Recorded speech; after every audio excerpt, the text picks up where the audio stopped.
By now, you've likely heard and know the story of Idaho's Great State Seal. In 1890, the first resolution of the first state legislature, well, Resolution 1 they called it, it created a committee to offer a prize of $100 for the best seal design submitted. And around that time, an art student from Stockton, California, stopped over in Boise on her way home from New York. And she decided to stay here in Boise, and she started teaching art to the pioneer children. Miss Emma Edwards gave it a go, and her take took hold on the design, with that first legislature adopting her seal on March 14, 1891, becoming the first and still only woman to design a great seal of a state. But did you know there were two other Idaho seals before that? And one of them was adopted on this day 157 years ago. Throughout our country's history, when a territory was created, it also spawned a circular seal. You know, like with Kansas, Utah, Oregon, Washington, and Idaho. In 1863, when President Abraham Lincoln signed the Idaho Territory into existence, a design by Silas Cochran was submitted and stood as our symbol for almost 3 years. That is, until Idaho's territorial governor at the time, Caleb Lyon, felt the eagle, the Union, it needed a redo.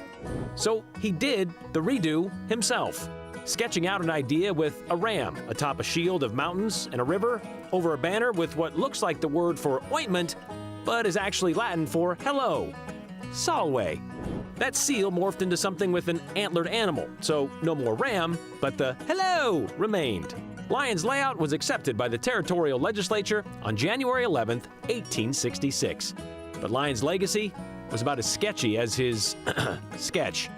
In 1847, he was apparently appointed as a consul to Shanghai, which he skipped, and instead ended up in California, where he took credit for designing their state seal in 1849, which he didn't do. He followed that with a stint in the New York State Assembly, the U.S. Congress, and somehow managed to earn President Lincoln's appointment as Idaho's second territorial governor in 1864. Oh yeah, Idaho's capital city moving from Lewiston to Boise? You can blame Lyon for that. A year later, after failing to find diamonds and supposedly stealing more than $40,000 meant for the Nez Perce tribe, Lyon left, saying goodbye or Walye to Idaho instead of Solway. Lyon's design lasted until 1890, when Idaho became a state and we adopted Emma Edwards' version as our state seal. Lyon wasn't even around when they adopted his seal, by the way. He's already back on the East Coast. He returned there in 1865 to live out his life on his family estate on Staten Island, which he called the Lyon Castle.